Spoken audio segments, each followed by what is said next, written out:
Sri Adi Guru Dattatreya is the manifestation of the powers of Sri Brahma, Sri Vishnu, and Sri Shiva. Sri Mataji has explained how the 10 primordial masters or gurus were the incarnations of Sri Dattatreya.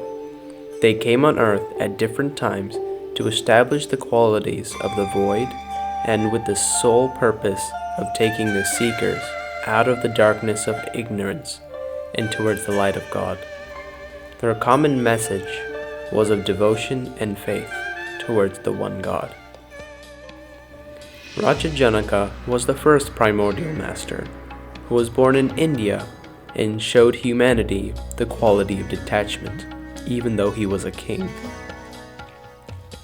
The second incarnation was Abraham, who showed full faith and belief in God.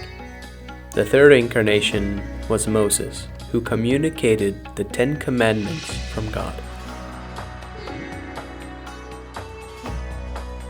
Then came Zarathustra, Confucius, Socrates, Lao Tse, Mohammed, Guru Nanak, and Sri Shirdi Sai Baba, each reinforcing the faith and trust in God Almighty.